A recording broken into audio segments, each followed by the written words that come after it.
பிஸ்மில்லாஹிர் ரஹ்மானிர் ரஹீம். ஒசூல பிஸ்மில்லாஹிர் ரஹ்மானிர் ரஹீம் ஓதுவது ஒரு அமலாக இருக்கிறது. இதை பற்றி ஹுதூரில ஒரு இபாரத் வரும், ஒரு வாக்கியம். தஸ்மியத்துல்லாஹி தஆலா, அல்லாஹுடைய பெயரை சொல்லி ஒது செய்ய ஆரம்பிப்பது. ஃபி இப்திதாயில் ஒசூஇ, ஒசூக்கு ஆரம்பத்தில். இது சுன்னத்தாக இருக்கிறது, முஸ்தஹபாக இருக்கிறது என்ற ஒரு கருத்து பல கிதாபுகள்ல இருக்கும், குதூரிலே இருக்கிறது. இதன் பின்னணியில் உலமாக்களுடைய கருத்து என்னவென்று பார்க்கும் பொழுது 3 கருத்துக்கள் வெளிப்படுகின்றன. ஒன்று, அஸ்ஹாபே ஜவாஹிர் என்று சொல்வார்கள். ஹதீஸை வைத்து, ஆயத்துக்களை வைத்து, வசனங்களை வைத்து, அத்தியாயங்களை வைத்து வெளிப்படையாக என்ன அர்த்தமோ, பொருளோ, விளக்கமோ, தர்ஜுமாவோ அதை செய்து அதன்படி அமல் செய்யக்கூடிய ஒரு கூட்டம். இதற்கு பெயர்தான் அஸ்ஹாபே ஜவாஹிர். இவர்களும் இமாம் அஹ்மத் பின் ஹம்பல் ரஹிமஹுல்லா அவர்களுடைய ஒரு கருத்தாக இருக்கிறது. இவரும் என்ன சொல்றாங்கன்னு சொன்னா, பிஸ்மில்லாஹிர் ரஹ்மானிர் ரஹீம் ஓதுவது வாஜிபாக இருக்கிறது. தஸ்மியத்துல்லாஹி தஆலா அலல் வுஸூஇ வாஜிபுன் என்று சொல்கிறார்கள். இது எங்க இருக்குதுன்னா, நைலுல் அவுத்தார்ல முதல் பாகத்துல பேஜ் நம்பர் 150 இடம்பெற்றிருக்கிறது. மாரிஃபு சுனல்ல முதல் பாகத்துல பேஜ் நம்பர் 154 இருக்கிறது. இனாயா மின் ஹாமிஷ் ஃபத்ஹுல் கதீர்ல முதல் பாகத்துல 19வது பேஜ் நம்பர்ல இருக்கிறது. இப்போ இன்னொரு கருத்து, நான் 3 கருத்து சொன்னேன். 3 உலமா பெருந்தரைகளுடைய 3 கருத்து, 3 விதமான ஜமாத்தினர்கள் என்று சொன்னேன். 2வது ஜமாத் யாருன்னு பார்த்தீங்கன்னா, இஸ்ஹாக் பின் ராஹவை என்று சொல்வார்கள். இவர் என்ன சொல்றாங்கன்னா, பிஸ்மில்லாஹிர் ரஹ்மானிர் ரஹீம் ஓதுவது வாஜிபாகும் ஒசூக்கு முன்னாடி. அவன் மேலே சொன்னவங்களும் அதுதானே சொன்னாங்கன்னா, கொஞ்சம் வித்தியாசம் சொல்றாங்க. இவங்க கொஞ்சம் வேறுபாடு இருக்கிறது, டிஃபரண்ட் இருக்கிறது, கொஞ்சம் ஃபர்க் இருக்கிறது. அது என்னவென்று பார்க்கும் பொழுது இவங்க என்ன சொல்றாங்கன்னா, யாராவது ஒருவர் வேண்டுமென்றே பிஸ்மில்லா விட்டுட்டாங்கன்னு சொன்னா ஒசுவே ஆகாது. ஒசுவை திரும்பி செய்வது இயாதா, திரும்பி செய்வது ஃபர்ஸாகும், வாஜிபாகும் என்பதாக இவர்கள் சொல்கிறார்கள். ஒருவேளை மறதியில் விட்டு விட்டார்கள் என்று சொன்னால் இயாதா தேவையில்லை, திரும்ப ஒது செய்ய வேண்டிய அவசியம் இல்லை. இதுதான் இந்த கருத்து வேறுபாட்டுல மேல உள்ள அஸ்ஹாபு ஜவாஹிரும் அஹ்மத் பின் ஹம்பலும் முரண்படுறாங்க.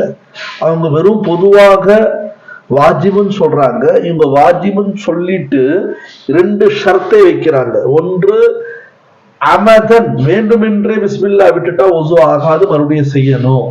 சஹவன் விட்டுட்டால், மறதியாக விட்டுட்டால் அவங்க மேல என்ன இருக்குன்னா ஒசு ஆகிரும், இயாதா தேவையில்லை, திரும்ப ஒசு செய்ய வேண்டிய அவசியம் இல்லைன்னு சொல்றாங்க. இப்போ இவங்க சொல்லக்கூடிய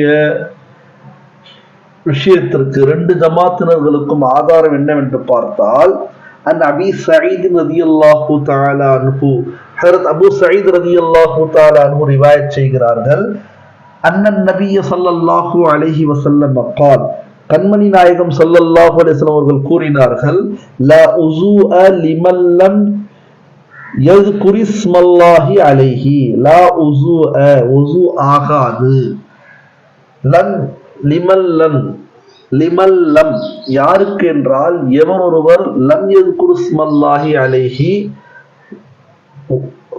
ஒது செய்யும் பொழுது பிஸ்மில்லா என்ற விஷயத்தை சொல்லலையோ, ஜிக்ர் செய்யலையோ, அவருடைய ஒது ஆகாது என்ற இந்த ஹதீஸின் கருத்தின்படி மேலே சொல்லக்கூடிய 2 ஜமாத்தினர்கள் வாஜிபு சொல்றாங்க. இந்த ஹதீஸ் இப்னு மாஜால இடம்பெற்ற ஹதீஸாக இருக்கிறது. முதல் பாகத்துல பேஜ் நம்பர் 32 இருக்குது. இப்போ 3வது ஜமாத் ஒன்று இருக்குது. அந்த 3வது ஜமாத் யாருன்னா, இமாம் ஷாஃபிஈ, இமாம் மாலிகி, இமாம் அபு ஹனீஃபா ரஹிமஹுல்லா. இவங்க என்ன சொல்றாங்கன்னா, உதுவுக்கு முன்னாடி பிஸ்மில்லாஹிர் ரஹ்மானிர் ரஹீம் ஓதுவது சுன்னத்தாக அல்லது முஸ்தஹபாக இருக்கிறது. இப்ப இவங்க இந்த ஹதீஸ் சொல்லியிருக்காங்களே ஆதாரமாக வாஜிப் என்று சொல்லக்கூடியவர்கள் என்றால் இதற்கு இவங்களுடைய கருத்து என்னவென்றால், இந்த நஃபி இருக்கிறதே ஒசு ஆக லா உசு லிமன் லம் யذ்குர் இஸ்மல்லாஹி அலைஹி, இந்த லா என்ற நஃபி ஒசு ஆகாது அல்ல, ஒசுக்குல பிஸ்மில்லாஹிர் ரஹ்மானிர் ரஹீம் சொல்லலன்னு சொன்னா சிறந்ததல்ல. இந்த நஃபி லா ஃபதுல லில் உஸூஇ என்பது அர்த்தம். ஒசூல ஃபதுல் இல்ல, சிறந்தது இல்ல. யாருக்கு? எவர் ஒருவர் பிஸ்மில்லாஹிர் ரஹ்மானிர் ரஹீம் என்று ஓதலையோ அவருக்கு. இது சிறந்த அமல் இல்ல. சிறந்த அமல் எது? பிஸ்மில்லாஹிர் ரஹ்மானிர் ரஹீம் என்று சொல்லி ஒது செய்வதுதான் சிறந்த அமலாக இருக்கிறது என்பது இந்த ஹதீஸுக்கு கருத்தும் விளக்கமும் 3 இமாம்கள் சொல்லக்கூடிய பதில் இதுவாக இருக்கிறது. இந்த 3 இமாம்கள் ஏற்கனவே என்ன சொல்லியிருக்காங்க? ஒது செய்யும் பொழுது பிஸ்மில்லாஹிர் ரஹ்மானிர் ரஹீம் ஓதுவது சுன்னத்துன்னு சொன்னாங்க, முஸ்தஹப்னு சொன்னாங்க. அதுக்கு ஆதாரம் என்னவென்று சொன்னால், நிறைய சஹாபாக்கள், பல சஹாபாக்கள் நாயகம் ஸல்லல்லாஹு அலைஹி வஸல்லம் உடைய ஒதுவை பற்றி சொல்லியிருக்கிறாங்க. அப்போ சொல்லும் பொழுது குறிப்பாக ஹரத் உஸ்மான் பின் அஃபான் 3வது ஹலீஃபா, ஹரத் அலி கர்ரமல்லாஹு வஜ்ஹஹு 4வது ஹலீஃபா, இவங்க எல்லாம் சொல்லக்கூடிய சஹாபாக்கள்ல 2 பேரும் இருக்கிறாங்க, இன்னும் சஹாபாக்கள் இருக்கிறாங்க. இவங்க பூரா நபிகள் பெருமானார் ஸல்லல்லாஹு அலைஹி வஸல்லம் உடைய ஒதுவுடைய சம்பவத்தை விரிவாக சொல்லும் பொழுது, விளக்கமாக சொல்லும் பொழுது, அங்க எங்கேயுமே பிஸ்மில்லாஹிர் ரஹ்மானிர் ரஹீம் என்ற விஷயத்தை அவங்க சொல்லல. ஒருவேளை பிஸ்மில்லாஹிர் ரஹ்மானிர் ரஹீம் வாஜிபாக இருக்குமானால், வாஜிப் ஆகும் என்ற பட்சத்தில் இத்தனை சஹாபாக்கள் எப்படி விட்டிருப்பாங்க? இத்தனை சஹாபாக்களுக்கு ஏன் தெரியாம இருந்திருக்கும்? இத்தனை சஹாபாக்கள் நபி அவர்களுடைய ஒசுவை பற்றி சொல்லும் பொழுது பிஸ்மில்லாஹ் கண்டிப்பாக சொல்லி இருப்பாங்க, சொல்லல. அப்ப சொல்லல என்பதே நமக்கு எதை குறிக்கிறது சொன்னால், நபி அவர்கள் சில நேரங்கள்ல பிஸ்மில்லா பற்றி சொல்லியிருக்காங்க, சில நேரங்கள்ல சொல்லல, சில நேரங்கள்ல பிஸ்மில்லா ஓதிருக்காங்க, சில நேரங்கள்ல ஓதல. எனவேதான் அது ஃபர்து இல்ல, வாஜிப் இல்ல, சுன்னத்தாக முஸ்தஹபாக இருக்கிறது என்பது இந்த உலமாக்களுடைய கருத்தாக இருக்கிறது. எனவே அல்லாஹு தஆலா நம் அனைவருக்கும் சஹாபாக்கள் எப்படி நபியை பார்த்து ஒவ்வொரு விஷயத்திற்கும் ஆதாரபூர்வமாக அமல் செய்தார்களோ அதே போன்று நாமும் ஆதாரத்துடன் ஒவ்வொரு அமலும் செய்யக்கூடிய தௌஃபீக்கை அல்லாஹ் தந்தருள்வானாக. ஆமீன். வாஹிரு தஅவானா அல்ஹம்துலில்லாஹி ரப்பில் ஆலமீன். அஸ்ஸலாமு அலைக்கும் வரஹ்மத்துல்லாஹி வபரகாத்துஹு.